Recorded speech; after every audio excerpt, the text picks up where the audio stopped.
to thank you very much for coming to our fiscal year 14 budget meeting. And I'd like to make a few introductions, but first of all, I'd like to welcome you. I'm Terry Moore, I'm Cecil County's County Executive. Very glad that you're here tonight. Usually when it's this kind of weather outside, it reminds me of the springtime, and I'm usually thanking folks for taking one of their nice spring days and spending it here with us. Well, it's January, so it's not a nice spring day, but with the temperatures, I think, I came home from Annapolis and it was like 68 degrees. It was just really amazing. But I understand cold weather is on its way again, so we should enjoy this while we can. And I just very much appreciate you being here tonight. There will be people coming in. We've had the blue screen of death on that laptop computer over there. However, I know there's about 25 copies of the PowerPoint presentation already in the audience, and Katie Piazza's upstairs making some more so that we can go ahead and proceed with the presentation and respect your time tonight.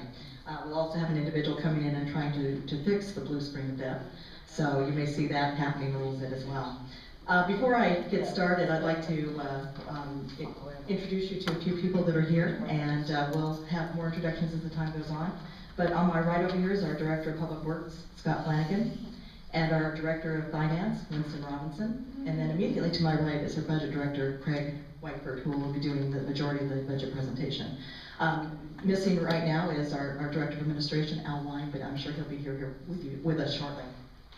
As a way of introduction, as all of you know, we have gone to a charter form of government effective December 3rd of 2012. And in that charter, our budget process is different than it has been in the past. The budget process, as per charter, requires the county executive to give the budget to the county council by March 1st. Normally, under normal circumstances, or how Cecil County's been doing it for decades, is that the county commissioners put together the budget, and they did the whole process through listening to all the departments and moving forward and then adopting it by the end of May. This particular meeting is not required per charter. But I know that even before I was an elected official, when I was serving as before I was serving as a county commissioner, I always enjoyed and appreciated the opportunity to come and express my opinion on the budget to the county commissioners. And I felt it was important to continue that tradition by opening it up to you and sharing with you what we know so far about the budget and a little bit of what we don't know so far. But to give you also, and probably most importantly, an opportunity to express your opinion on the budget, even though we just with the data that we have. So again, I'm very glad that you're here tonight. Your comments are not limited to tonight. I want you to know that you're always welcome to send me an email or give us a phone call. As more information about the budget becomes apparent and of course the information will be released, you may have some other additional comments that you would like to make, and of course your comments are always welcome to me. I want you to know that. What we are doing now, though, and Craig will go into a little bit more of an explanation, is that we are meeting with the departments and we're fine-tuning what they brought us. But at this point in time, we really don't have all the numbers from the state. The Cecil County Public Schools will be adopting their budget on February 11th. So a lot of the data is still out there, and it's a lot of different kind of moving pieces, as Craig will be explaining to you later. But again, it's an early opportunity to talk about what we do know and to give you an opportunity to share your opinion and your thoughts on the budget. Al, I introduced you in absentia, but again, this is our Director of Administration, Mr. Al Wine. And I'd like to turn over the budget presentation to Craig Whiteford. Thank you, County Executive Moore. Members of the public, welcome. We're glad you're making the best of the traveling through the weather here, so we're going to follow up with that theme, and we're going to make the best of our town hall meeting for citizen input without the benefit of visual presentation at this point. Katie is making some copies, but we'll make the best of it. I think we laid this out. It's fairly clean, and I'll do my best to articulate that. Shouldn't necessarily affect our message, and I believe it is largely a positive one. Thank you all very much for attending this evening. As you've seen in years past, this process was probably begun back in around 2009 by previous boards of county commissioners to gain a meaningful input from members of the public early on in the budget process and provide a mechanism for exchange between members of the public and the ruling body. regarding critical issues facing the county as they see them. As I'm sure you're all very aware, effective December 3 of 2012, there was a formal conversion to the charter form of government from the commissioner form of government. And with that in mind, today the county executive continues the town hall meeting concept to gain input from members of the public. Pursuant to the charter that was passed, Section 504 says that our responsibilities are not later than March 1 of each year. The executive shall prepare and submit a proposed budget to the council for the ensuing fiscal year. As a part of that, the budget must include a budget message, which shall explain the proposed expense, revenue, and capital budgets in terms of finances and work to be done. It shall also outline proposed fiscal financial policies and describe important features of the budget, so it's all inclusive. A little bit about Maryland's economy. To say the national economy continues to recover from the Great Depression, probably the Great Recession is more adequate, although it remains below peaks that were set approximately 5 years ago, dating back to 2007, early 2008. It's easy to identify it in hindsight as to when that began. But for Maryland, unemployment, we're showing signs of recovery, albeit cautiously optimistic is probably a way to describe it. Recently, we've reached about 99% of our prior peak of employment statewide, dating back to October 2012. What that's trying to represent is that with regards to employment, particularly here in Cecil County, the peak of employment was at 49,545 people back in November of 2007. We just hit 99% of that benchmark back in October. So we're looking at that as a positive sign. It doesn't have much to do with job creation, but that's actual Cecil County citizens employed. Employment growth in the state of Maryland is expected to slow to less than 1% in the calendar year of 2013, although we expect it to increase to 2% by 2015. Again, modest growth by any stretch of the imagination. I'm sure you all heard something about fiscal cliff bandied about on our various news channels. We think we've avoided the fiscal cliff, although we're certainly expecting that there'll be effects of sequestration to follow. What that really means to us is there's expiring tax provisions such as lower income levels, capital gains, dividend rates, and the biggest one may be the elimination of the cap on itemized deductions. It certainly affects disproportionately higher wage earners. From the governor's perspective, in the most recently issued presented budget for 2014, we've largely reduced the structural deficit from probably a peak of over $2 billion down to $155 million. I would say from Maryland's standpoint, that's a positive. Using the governor's terminology, their budget does not contain any new tax increases or significant spending reductions. From our perspective here at the county, there's 4 items that are noteworthy within the confines of the budget as we've been able to identify thus far. They've restored local police aid funding to historic formula levels. It adds approximately $200,000 to our budget for 2013 from a level of maybe $400,000. It's not insignificant, but in the balance of the total budget, it's not a lot. The state shifted the cost for the assessment functions back to the counties dating back to 2011. They were passing along 90% of the cost of the function to all the jurisdictions. According to the formulas, that responsibility has now been reduced to 50%. What does that mean to us? It means we'll see a cost reduction, cost expectation reduced by about $300,000. Our piece of the pie there has been about $700,000 annually. Aid to Cecil County Public Schools from the state looks to be declining by about $1.1 million. A lot of that could have to do with wealth. It also has to do with declining enrollments. There are several factors there. Those likely aren't the only ones. The governor's budget also reflects the second year of the pension shift back to the counties.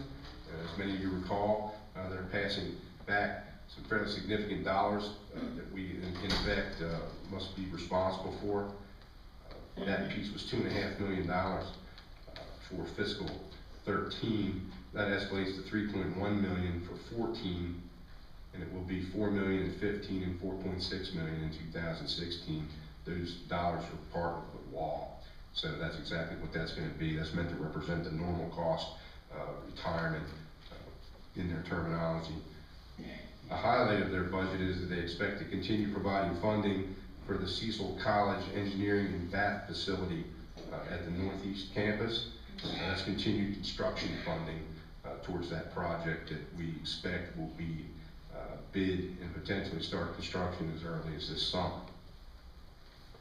Other issues that are affecting us here in Cecil County, we continue to monitor the fact there's a decline in assessment values regarding our properties here in the county. It's down about 3.2% for the most recent cycle. That is less than the declines that we have seen in the past. So it's decreasing at a decreasing rate. Job creation over the course of the last year, the unemployment rate improved from an average of 8.9% for 2011, 8.4% for 2012. Again, modest, with average job gains of 255 in the county of actual jobs available. We've also seen approximately a 40% decline in revenue from the gaming operations down at Hollywood Casino in Perryville. Again, date that operation began in late 2011. Our first full year of operation was in fiscal 2012. To give you some comparison, the county, and by default, the town of Perryville, received approximately $5.3 million from gaming operations for fiscal 2013. That averaged about $215 per machine per day. For fiscal 2013, again, this is estimated as we're still ongoing. That number could be as low as $2.7 million with an average machine per day of $130. That's a combination of things that affect that, not the least of which was the opening of the Maryland Live Casino at Arundel Mills, taking away customers that had been originally drawn to Cecil. Some of the things that they're doing at the Hollywood Casino Perryville that others are likely doing. They're also introducing table games at their site based on the most recent legislation, and they're also likely removing approximately a third of their machines at the facility in Perryville to attempt to focus people's efforts on machines that people are actually interested in playing. Of course, we also have ongoing environmental concerns, including the financial impacts of Senate Bill 236, watershed implementation, Planned Maryland impacts, and all of those environmental concerns that have taken up a lot of news space over the course of the last year. Again, with regards to assessments, the most recently assessed area was the area just south of Elkton. I believe that was most recently completed here for January. The next level to be assessed, next area to be assessed, what I would say would be the northern third of the county, would be assessed for January of 2014. Having said that, we're currently anticipating that assessments will continue their descent in total values, but only declining at a rate of about 1.13% for the next fiscal year, for fiscal 2015.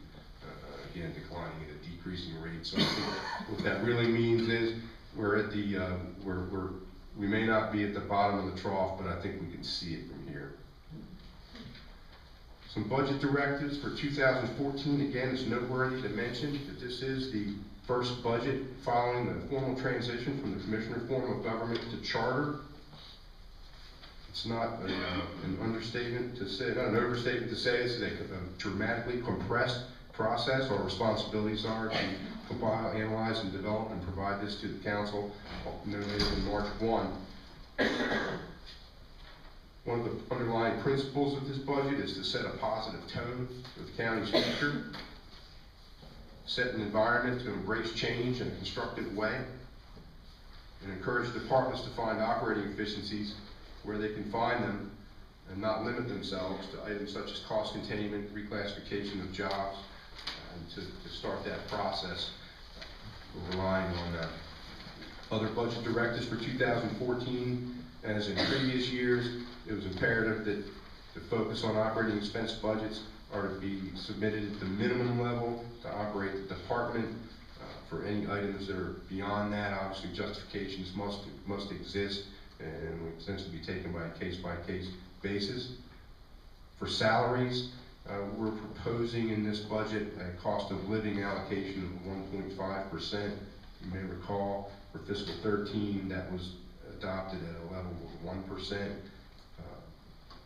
You may recall for approximately 3 to 4 years prior to that, there were no steps or cost of living allotted at that point. We're continuing to review how we are approaching wages going forward. For frame of reference, I believe the most recent CPI has been about 1.8%, so we're coming in below that at this point, so we're a little lower than market. We're not budgeting any additional funds for step increases, and they won't be entertained for fiscal 14. We'll take a look at that as we go forward. A little bit about Cecil County Public Schools. The superintendent presented their budget to the Board of Education this past Monday evening. They will be deliberating over that for the next week or two, and expect to provide that budget formally to the county executive around the 11th of the month. That's our expectation. Having said that, we've had communication with Cecil County Public Schools. They've eliminated 166 positions over the last 5 years since 2010, or almost 7.6% of their workforce. That has a real budgetary impact on fiscal 14 of $12 million. Continuing to provide healthcare changes that resulted in some immediate savings over 3 years of about $7.5 million, although many of those costs were savings of public schools and passed on to us due to spousal waivers. We tend to employ some of the same people, but in any event, they are real savings. There was a reduction of discretionary spending by 37% over 5 years, resulting in budgetary savings of real savings of $6.6 million. With regards to 2014, again, the Board of Education will be deliberating over the superintendent's budget. These are estimates that the county portion is expected to be approximately $70.4 million. That's $3.3 million more than 2013. That, again, does not reflect the pension obligation. We understand that. That should be about $3.1 million in this budget. At least at present, the capital improvement program should or may include 3 systemic renovation projects. Of those, Northeast High School and Bohemia Manor Middle School, high school lighting retrofit projects, also matching up with some state funding availability. The Rising Sun High roof replacement, and also to complete the Perryville Elementary renovation planning effort has been shelved for a couple of years. The Rising Sun High roof replacement project has been something that we've been looking at for quite some time, and we're rather pleased to be in a position to think that we might be able to include that, because that's going to offer some ongoing operating efficiencies at that site, most noteworthy of which is reduction of energy costs. Regarding maintenance of effort at Cecil County Public Schools, a very popular series of buzzwords that was created back in 1984, and the reason for it was a mechanism to ensure some predictability and stability of funding for local boards of education. That definition has changed over time. The legislature is continuing to look at that and determine if there are any alterations that can be made to continue the efforts of the Maryland State Department of Education and for counties to provide funding to the locals. It requires us essentially to provide funds not less than an amount per pupil than was provided in the previous year. For 2014, the minimum maintenance of effort requirement based on enrollment is $66.14 million. We actually funded $67.15 million this past year for 2013. So based on the request, that exceeds the minimum maintenance of effort.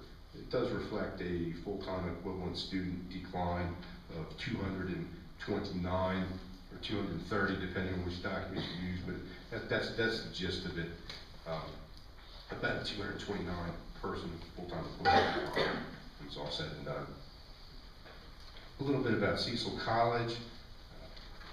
they're not expected to increase their rate of tuition per credit hour for fiscal 14 and maintain that at $95 per credit hour. Also, their budget is likely to realize an increase in state funds that they get. That's almost 6%. They're benefiting from the full-time equivalent increases at the Cecil College.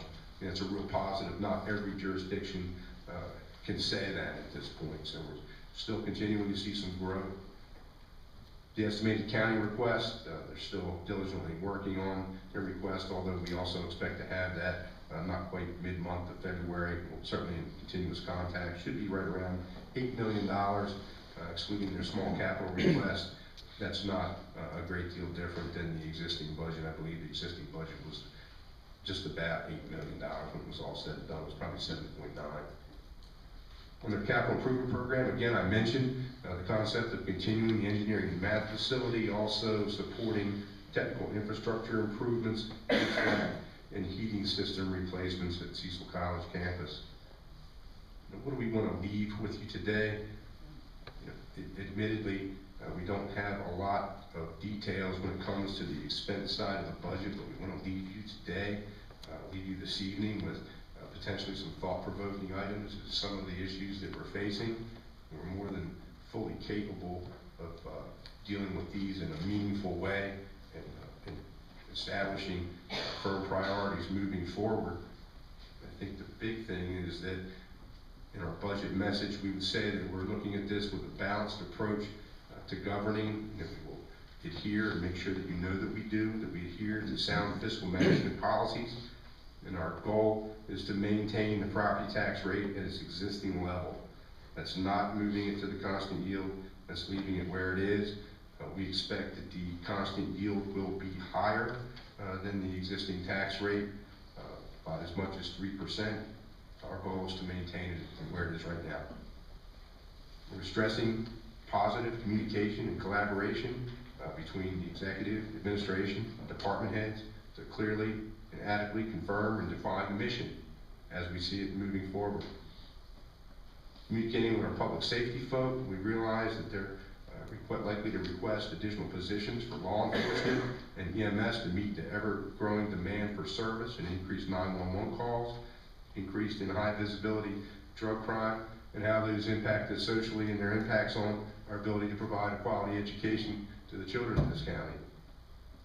Continuing to look at creative ways to provide infrastructure, whether that be construction and replacement of road paving, overlay, bridge renovation, and not the least of which is our wastewater infrastructure as it relates to our growth challenges. We've got our enhanced nutrient removal upgrade project at the Seneca Point facility off Carpenter's Point Road. It's probably the largest wastewater project that we've ever encountered. It's not as if it showed up last Thursday or something we would have to address. There's a significant funding and financial impact. We've been provided with a rate study dating back a couple of years ago, attempted and implemented some of those policies and procedures. As a matter of course, we're updating the rate study and anticipating some suggestions that we may certainly take. There's a series of tough choices. Nobody wants to talk about rate increase and what that may mean or other types of rate actions, but it's the reality of the situation. They're very tough choices. We're measuring those with a series of tough choices. In any event, those are not all of the challenges, but we're likely to face further challenges. And again, I thank you for your indulgence. Apologize for our blue screen of death. We will deal with it summarily here shortly.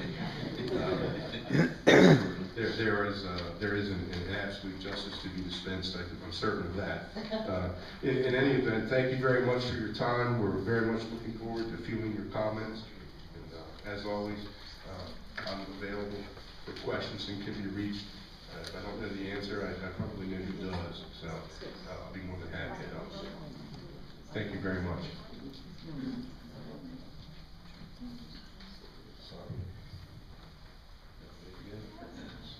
Looks like starting out, we have a group of speakers.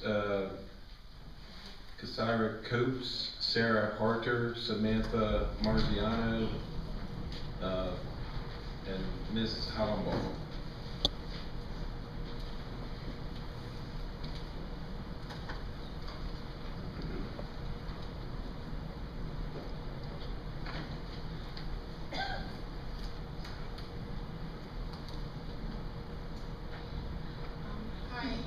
name is Sarah, and I'm a senior at Upton High School.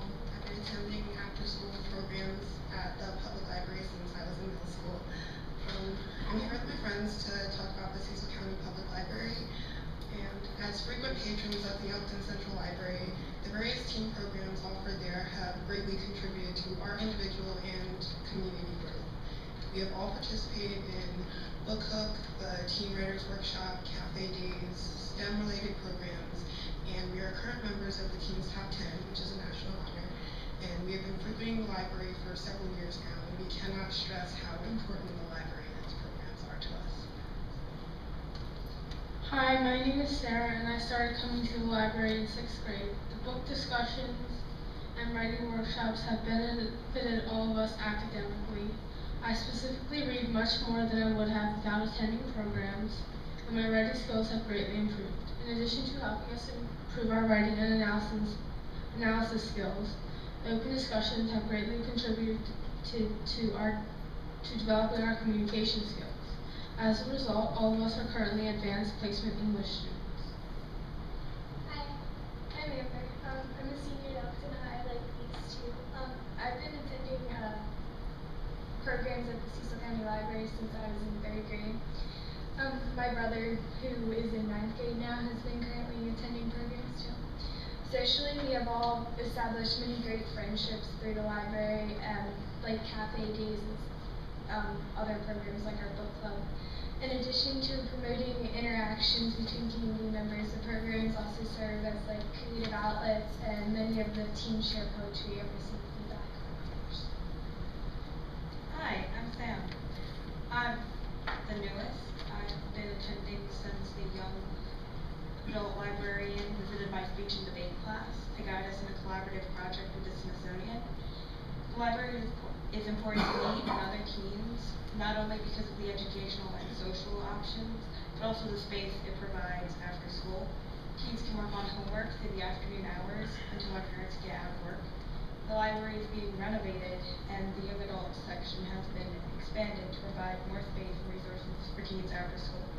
Thank you for this opportunity to share our experiences at the public library. Please keep the library and its importance to teens in mind when making decisions about the budget this year. Thank you. Thank you, ladies. DeEtte Devine.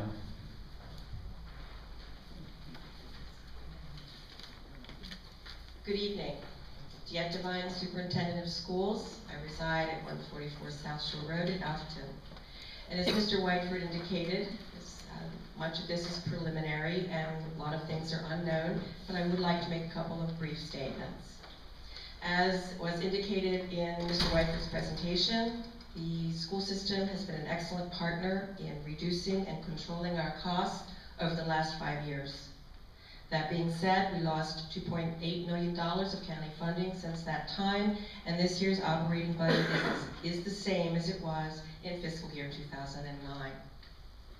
On Monday evening, I presented my proposed budget to the Board of Education, and contained in that budget are improvements to instructional programs and to school facilities.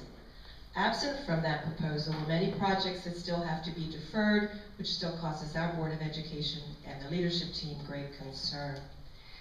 What I would like to ask you this evening is to give careful consideration to restoring funding in both our operating and capital budgets, and that the county executive and the county council reconsider the purchase of the Bissell property as a means to expand much needed technical education going forward. And again, tonight it's very preliminary, and I just wanted to greet you and bring you some opening statements, and I very much look forward to our future discussions on the budget. Thank you. Laura Mays.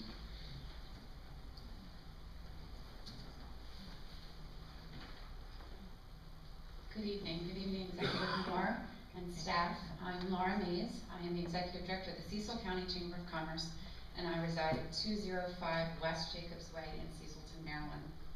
I appreciate the opportunity to speak with you tonight and provide citizen input for the 2014 budget, specifically for Cecil County Public Schools. I am before you this evening as the Vice President of the Business Education Partnership Advisory Council, or BPAC, a parent and a student of Cecil County Public Schools. I respectfully request that you take careful consideration and consider the needs, expertise, and experience provided by Cecil County Public Schools. As you know, CCPS has been operating under the same budgetary level since 2009, with a $2.8 million decrease in county support since 2009. And as stated previously this evening, 166 positions have been eliminated since 2009. Since 2005, there have been no new renovation projects, little support in small capital projects, and $15 million in deferred maintenance. Our community has discussed for as long as I can remember the need for improved infrastructure and the necessary investments for our future. Education is infrastructure. Education is the basis for our workforce, selling points for businesses interested in moving into our community, and an element of our quality of life. As a BPAC volunteer and a mentor, I've had the opportunity to work with at-risk middle school students. I've had the pleasure of meeting with these students in various facilities across the county who are enrolled in our system and who need more than classrooms and textbooks. They need skills, support, and opportunity, the kind of opportunity a technical high school could provide, an expanded technical high school could provide. Not every student is college bound, so let's build a future for those skilled and talented workers who will support our community and improve our quality of life. As a parent of two very bright and very talented young women at Bigamy Manor High School and Middle School, I've had the opportunity to interact with students and with teachers and administration and understand that support each needs is different from the other. However, the needed resources are almost always the same. Funding for programs, funding for teacher support, funding for capital improvement initiatives. We have to start somewhere and we have to continue to support. Cecil County has so much to be proud of. Of those things, our education system is at the top of the list. Maryland is #1 in the public school system in the nation. Cecil County has the #1 school teacher in the state, and I would suspect in the nation. And it makes sense to invest in what continues our growth and the future of our success. My husband and I are both graduates of the Cecil County school system, and we return to our community to raise our children, to give back to those who supported us, and continue with the economic, environment, and quality of life that is so important to everyone here. Our students in Cecil County Public Schools, they come from diverse communities and families, and their needs are reflective of their differences. However, our desire for their success is the same. I respectfully ask that you give careful consideration to the budget that will be presented by Cecil County Public School, and consider the impact education has on our future and our growth as a county. I appreciate your time. Thank you. Amanda Butler.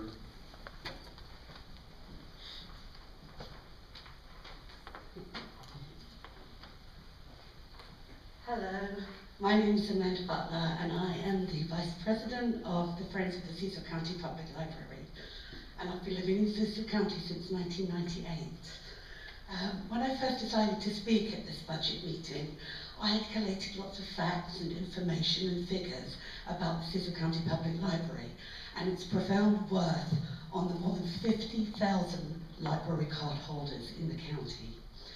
I was going to talk about the 1 million checkouts for the 3rd year in a row during 500,000 visits. I was going to talk about education and cultural programming, resume services, career development, and job search assistance. About the 30% of Cecil County Public Elementary School students who registered for our reading programs. I was going to talk about having the resources to keep up with the warp speed of today's technology. But what I would really like to talk about is why I love the library. I'm passionate about it. And I deal with it through advocacy and volunteerism. I've always loved books, and I can't remember a time when I didn't have a pile of books by my bedside, and now I've got a Nook as well. But the library is so much more than just paper novels. When I'm travelling, I'm carrying a guidebook, which I've also used to plan the trip. On the way, I am listening to a recorded book on CD. My husband loves Civil War battlefields, and I cannot tell you how many non-fiction accounts of battles I have had to read, so I know what he's talking about when we're standing in the middle of an empty field. After our travels, I often read biographies of historical, political, or influential figures that I've heard about during our trip. Similar books can easily transport me to different countries, cultures, and lifestyles. When I want to cook a special meal, but more often when I'm going on a diet, I pursue cookbooks and look for ideas for menus. I can borrow DVDs, music. I can learn a new language. I can brush up on my computer skills or even learn a new one. I can even get help with my taxes.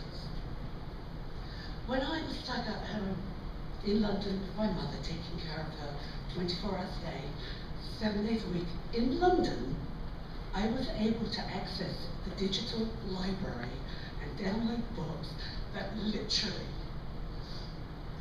helped keep me sane. And fiction, a means of travelling to foreign continents, to different historical eras, even to different worlds, the past, the present, and the future. Through the library, I can experience a climb up Everest with John Krakauer. I can walk the corridors of Versailles with Marie Antoinette. I can curl up in front of the fire with Elizabeth Bennet, and maybe even in bed with Christian Grey. I walk every one in our county, from toddlers, teens, young mothers, business owners, and those housebound elderly, to continue to enjoy the bounty of riches that the Cecil County Public Library provides.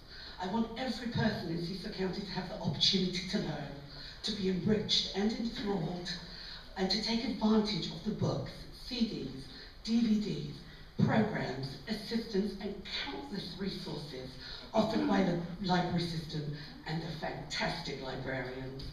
For many, the Cecil County Public Library is a lifeline. So please make the library a budget priority in fiscal year 2014. Thank you for supporting the Cecil County Public Library. Patty Paulus.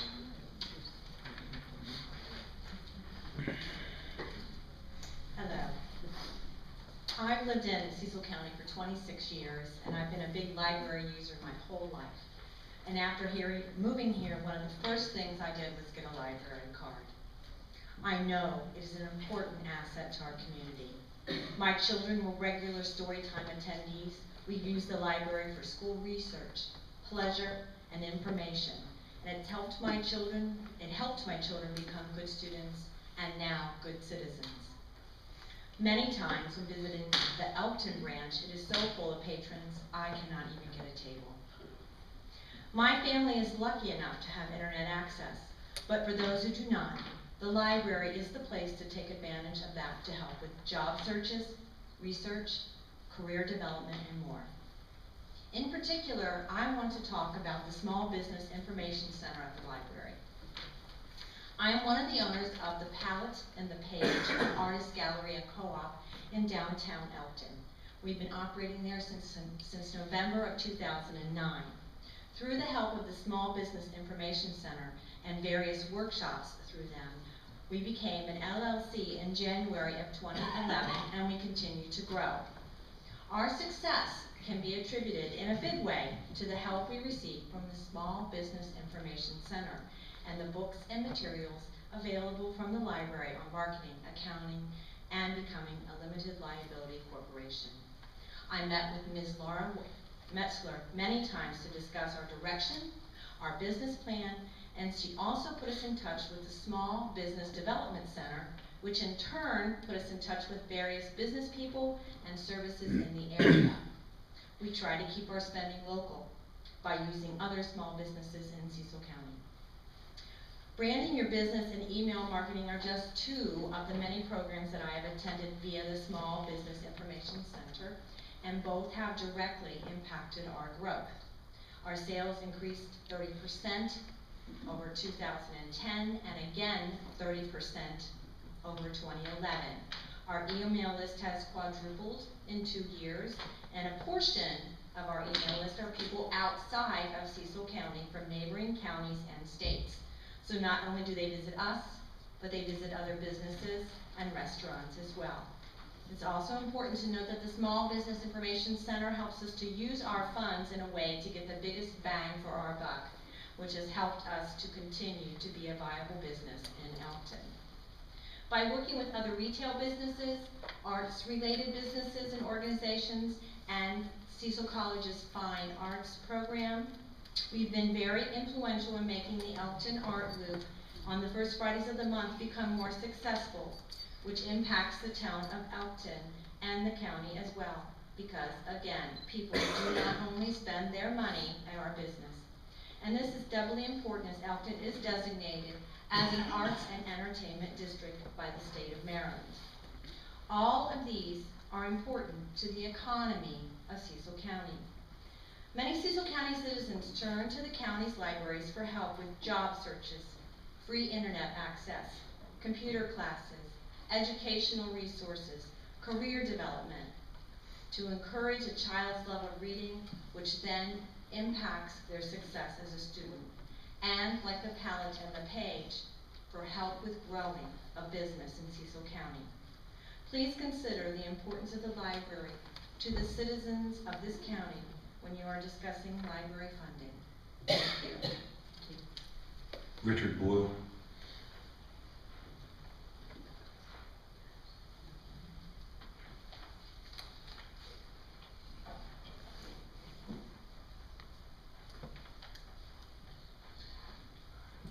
Good evening. My name is Richard Boyle, and I reside in Elkton. I want to begin by thanking our First County Executive, Terry Moore, for requesting input from the citizens of Cecil County as she develops the First County budget under our new charter form of government. The most important service you can provide to the greatest number of Cecil County residents is to create a financially responsible fiscal year 2014 budget that does not increase our property taxes. Joyce Bowlesby has been quoted in the Cecil League as saying, charter government is revenue neutral.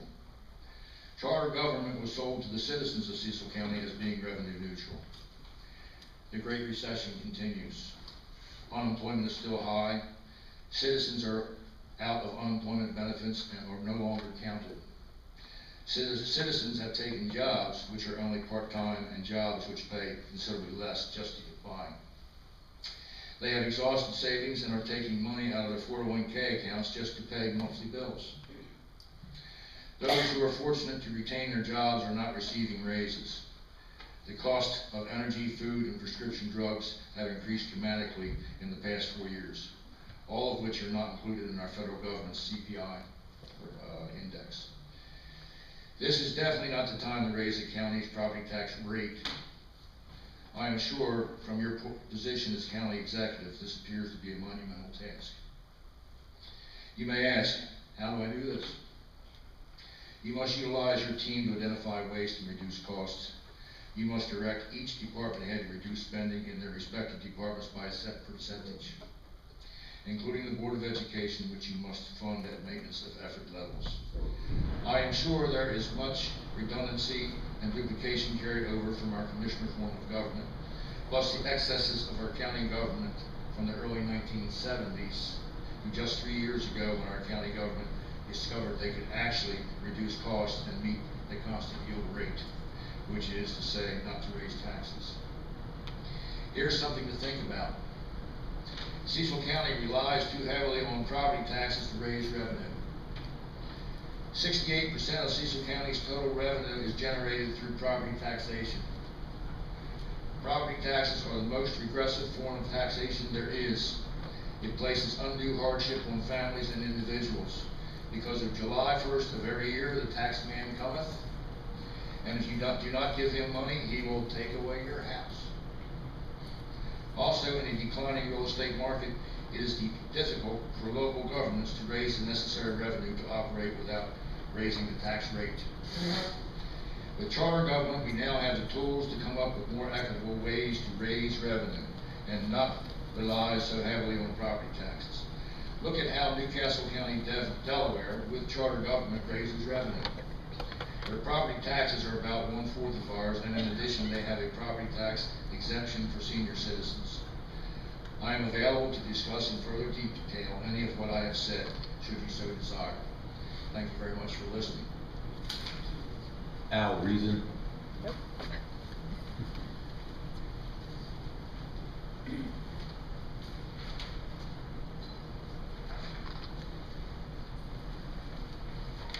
Al Reason, 632 Conowingo Road in Conowingo. We've been told tonight that the school system has decreased the number of positions. I believe it's been ongoing every year for the past 5 years, 166 positions. And I believe the budget that they've asked for has been, or their percentage of the budget has decreased based on the total revenue for outgo from the county, over 10%. So they're doing their part. What I don't see is the rest of the county government, the different departments doing their part. Now I understand that the school system, when they have less students, that means less money, so therefore it goes down on that basis. But when I attend the meetings, I don't see positions, or at least in public, positions that need to be filled, not being filled, and reducing the cost to county through attrition. We still haven't seen the federal budget cuts. And when that occurs, some of the money we get from the state via the federal government and directly from the federal government should go down. We ought to be preparing now for the future. Something that I've been pushing for 3 years is a determination on each line item from all departments, whether that is a mandated cost, whether the state, federal government gives money for that, whether it's unfunded or not, the percentage of funding. The reason why I say we should do this, the government should do this, is for transparency. I've talked to people who are involved in government and they can't really explain in total what the costs are to the county versus what they get from the state, federal government. If we had a budget with line items in every department, then every citizen, when they looked at that budget, would have an idea of what can be cut and what cannot be cut, because it's mandated you can't cut it. Unfunded mandates, those sort of things, citizens need to be aware of. Thank you. Thank you. Ted Jasinski.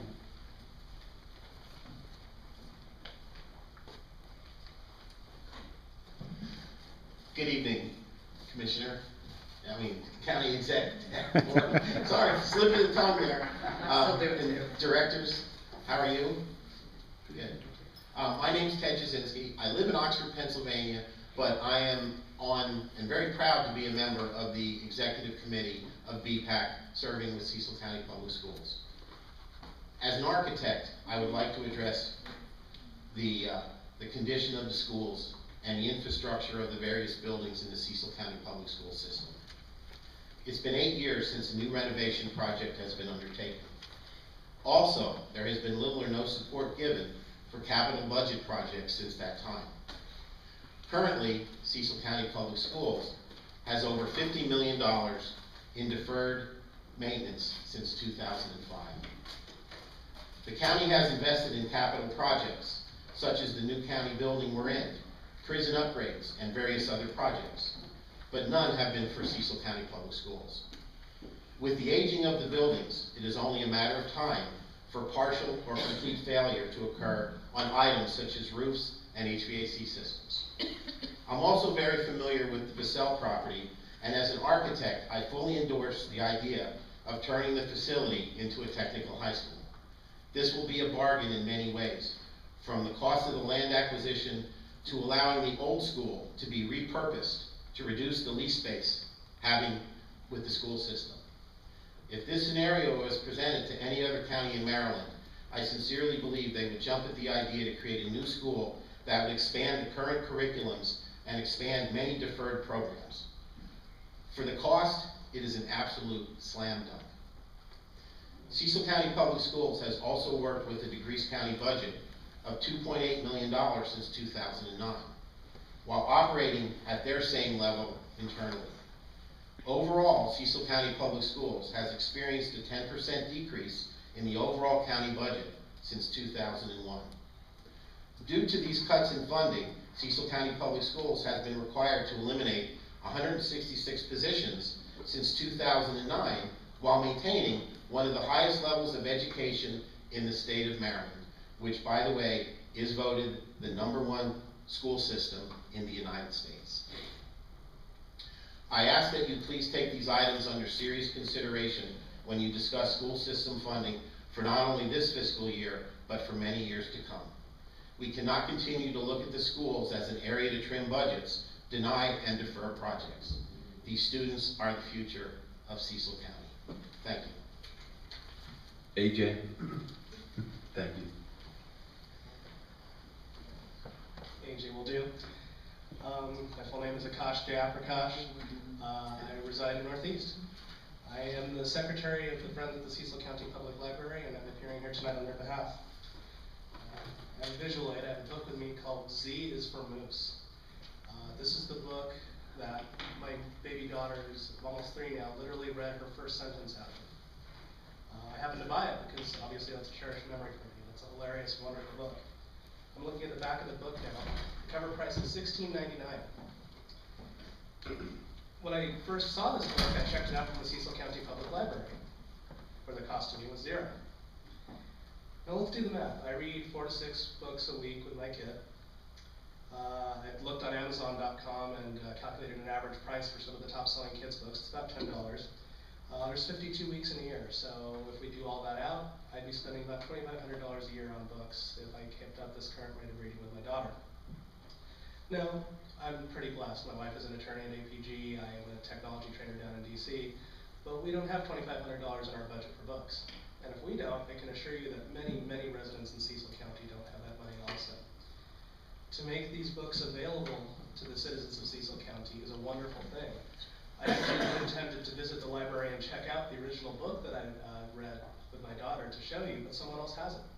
One of my neighbors in Cecil County is reading that book and has that resource to share with their child, and that's wonderful. The library, of course, as you've heard tonight, is more than books. The library offers fantastic programs for all ages, and I want to speak specifically tonight to the programs offered for children, ranging from literally from birth. I actually brought my daughter to her first Cecil County library program when she couldn't walk. It actually led to a moment with my wife when she said, "Is our kid normal? Every other kid here is walking." She walked the next week, which I can assure you was a factor of visiting the library. But starting from birth, library programs affect the academic performance of Cecil County children. It affects the behavior out of school. It's been shown that teens who participate in after-school programs, including library programs, have reduced rates of delinquency.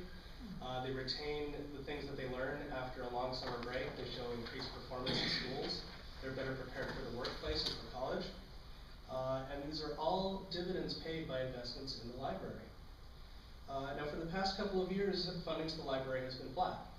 The library has made do. The lights are still on. But this has come at a cost. The library has had to cut or flatline materials acquisitions, hiring, and staff benefits. But demands for the great programs that have affected my family and the other citizens of Cecil County are only increasing. Costs are increasing. I remember how much books cost when I was a kid. I remember how much they cost 10 years ago. It wasn't $17 for a kid's book. And even though the library isn't paying necessarily that cost per book, they have a lot of books to buy. They have a lot of people to serve and a lot of interests to cultivate. I urge you to support the library and the fantastic library staff who operate these programs for the citizens of Cecil County. I'd just like to share one more quick anecdote. I conduct admissions interviews for the fancy university that I attended 100 years ago when I was a teenager. And I had the great opportunity to speak to 2 young women who are students in Cecil County who are applying to my alma mater. One of them in particular is she's at the top of her class at Bow Manor. She's a very gifted student and a gifted athlete. She's a researcher actually. She's doing better work in robotics. She's won state level awards and all of these things.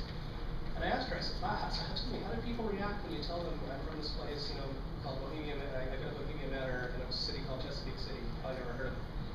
She said, sometimes people make fun of me. They say, well, you're just a kid from Cecil County. I'm hopeful that by the time my daughter grows up and is in a similar situation, that people who hear her story and hear about her accomplishments will say, no wonder, you're from Cecil County. Thank you. Harold Mechanic.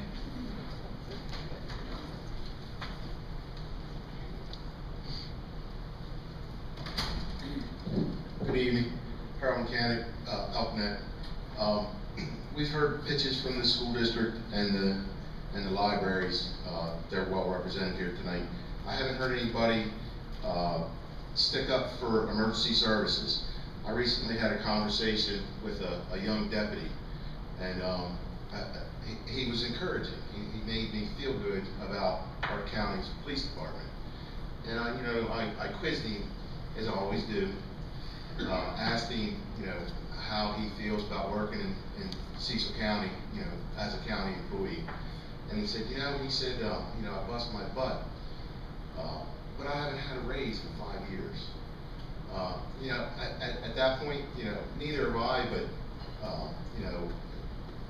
I have more control over my wages than he has over his. So, I wanted to give a shout out to them. I haven't heard anybody from emergency services here tonight. Also, maintenance of effort for the school district. We fund above maintenance of effort, but there are counties in the state who think that maintenance of effort goes above and beyond. They think it's unfair that they have to fund their school district at maintenance of effort. It's not my field of expertise, just a little tidbit I thought I'd mention.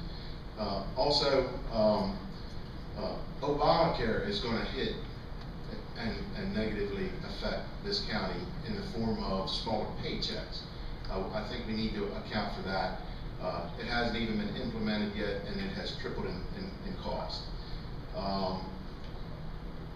Many wise economists, both conservative and liberal, all agree that you should not raise taxes in a recession. I'm very conservative. I don't think we should ever raise taxes, but that's just me. Thank you for your time. Thank you for giving us this opportunity to speak to you. Donna Cordell.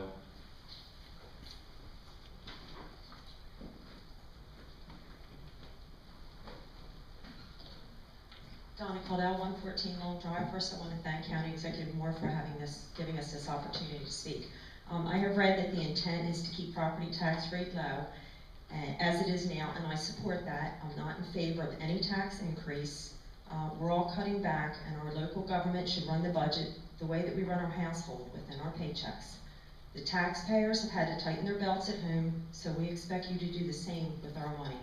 We've had to make sacrifices at home, and I expect nothing less from my government. Because of unfunded mandates and mismanagement, and from the state and the federal level, the county is once again being dumped on. So you're in a tough spot, and you're going to be making some tough decisions between the needs and the wants. One of the programs I am against, and I know that it was taken out of the budget a couple years ago, is the North Bay Environmental Program. And I know that there's a mandate from the state. However, it's not a $300,000 all-inclusive trip for 6th graders. That is not a mandate. I believe that we can be creative and find other ways around that. I know a couple years ago there were donations, so I'm asking that that be taken out of the budget. Thank you. Jackie Gregory.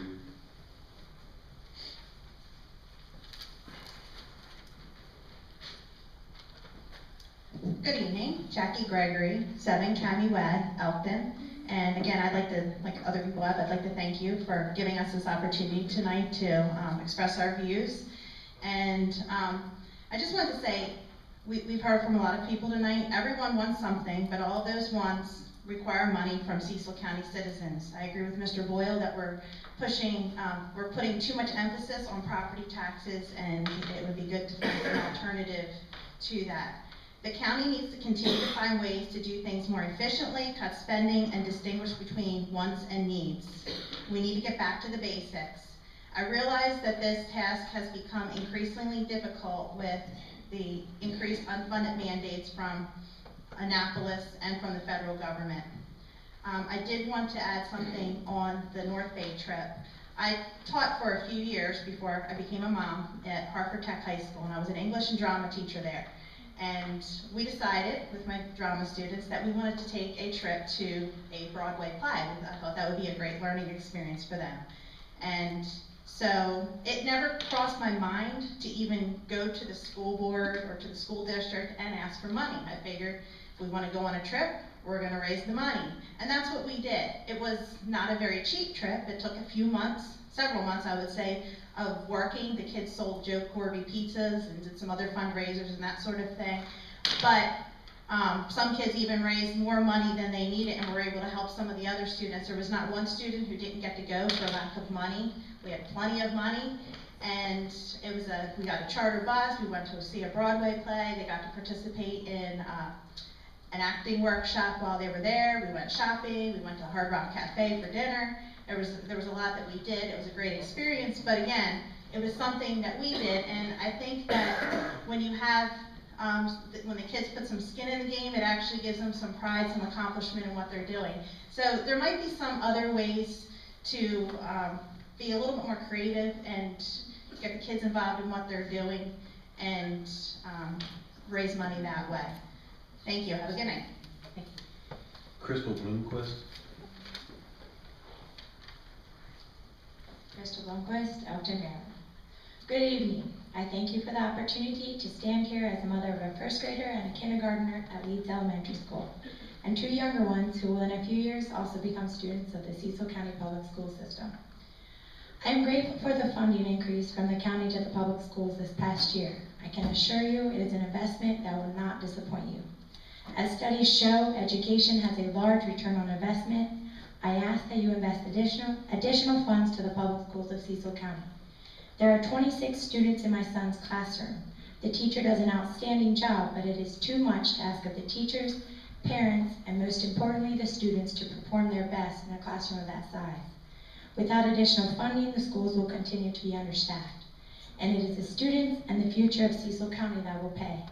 Children give back to the community, the good and unfortunately the bad also. It is up to us to choose the foundation which we offer our children and the children of our community.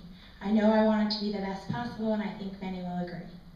I spend a few hours volunteering in the classrooms each week. I see how much even the little that I do is necessary and very much appreciated, but I alone cannot move the mountains that stand before the staff, parents, and students of the public schools. But with your help, we can. Please invest additional funding in the public schools without increases to taxes, but by using the resources you have available. Thank you so much for your time. Margaret Pruitt.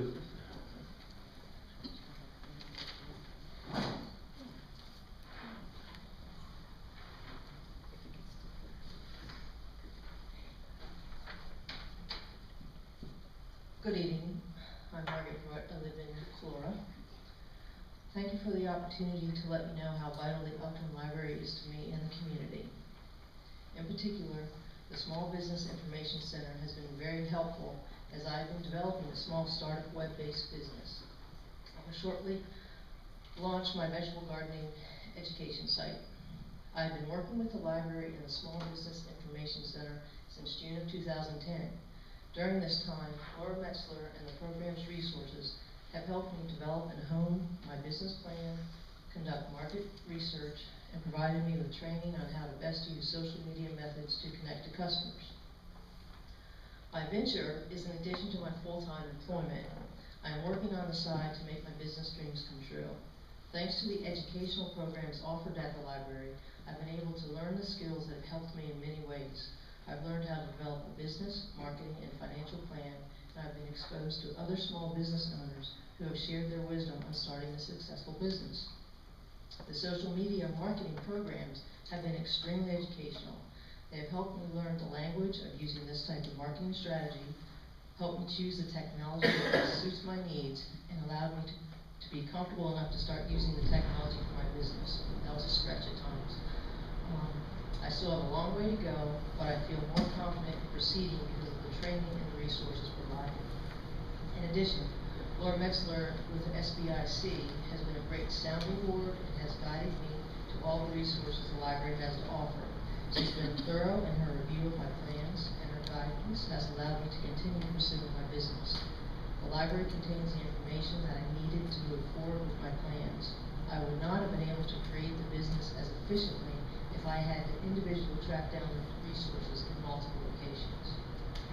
An added benefit of this program in the local community is the business connections I have made because of the referral list provided by the library and the SBIC. To date, I have connected and supported the following local businesses: Dennis Flower, attorney; Colleen Estes, software designer; Jason Sirocco, adaptive media owner; Chris Appel of Maryland Tedco; Christine Trumbull, certified public accountant; Jane Clark, web designer; Edna Nagel, Foxtail Embroidery; and Mary Miller, insurance agent. The library, SBIC, and Ms. Metzler have been beneficial to me and the community. I would not be where I am today with my small business venture without the library and the Small Business Information Center resources. I request that you continue to fund the library and all its programs. It is too valuable of a resource for all community members to require it to step backwards through funding cuts and reduce its benefit to the public. Thank you. Thank you. Good luck. And Lori Brinko is the last speaker.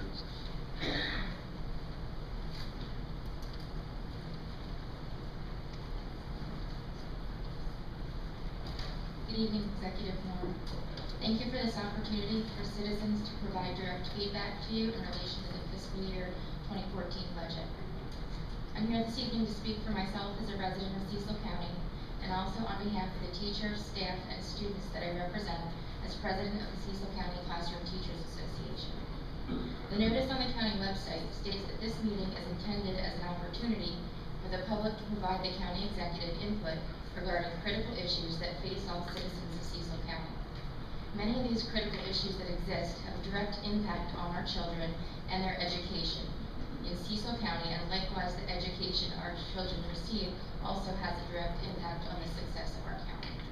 In biological terms, it's called a mutualistic relationship, one where two individuals, or groups in this case, both benefit by the relationship and sometimes are unable to exist without it. A thriving county needs to have a thriving school system with students who are prepared to face any challenges that the future can throw at them. Our students are not just competing for jobs in Cecil County, but in our modern day global society, they're competing for jobs against people from other countries. Talk to anybody in the STEM industry and they'll tell you that we're facing a very serious shortage of engineers in the United States. And this is even more profound when you consider the technology corridor that we're a part of here in Cecil County. We need to make sure that our students are ready for those jobs that are waiting to be filled. And it's not just jobs in technology, it's all jobs. Every one of our children needs to leave school with the skills and knowledge they need to be successful in a job or career of their choosing, or to continue on to higher education at a college or trade school if that's their dream. Our children come to us from very diverse backgrounds with very different needs. Many children need extra support not only in the traditional learning sense, but also need support physically, socially, and emotionally. We must teach the whole child, and this requires a truly dedicated and skilled group of people. And I'm happy to say that our teachers have that passion and that dedication. Our support staff do as well, and they choose to use their talents and trade skills in a job where they can benefit and support our children. Economically speaking, supporting our students not only includes the hiring of well-trained professionals, but also providing students with the materials and resources they need to access, interact with, and internalize the curriculum. It means providing safe and suitable buildings and spaces for our students to learn in, and even providing meals and family support to students who need our help most. Cecil County Public Schools is currently the county's largest employer, and our business is educating children, helping them to grow, to learn, and to succeed. It's a privilege and an honor, but it's also a daunting task in economic times like this, where we've lost 166 of our staff that have supported our children's learning since 2009. With loss of staff has come loss of classroom support and loss of resources. and this year's proposed superintendent's budget has also reflected cuts in both staff, resources, and projects as well. CCPS has stretched their dollars to where they're just about to see through, and we're all doing the best we can to support our students with what we have, but we're at a tipping point. Please help us as we prepare our children to succeed for their future and the future of Cecil County. I ask you to fully fund the budget that Cecil County will propose. Thank you. Thank you. I want to again thank you all for being here tonight. Your comments are insightful and heartfelt, and I want you to know that I've heard every one of you and just appreciate you being here. As you leave tonight, I hope you'll drive safely, and I hope that you'll take the time to wish Cheryl Maddox a very happy birthday for tomorrow. Thank you again. Good night.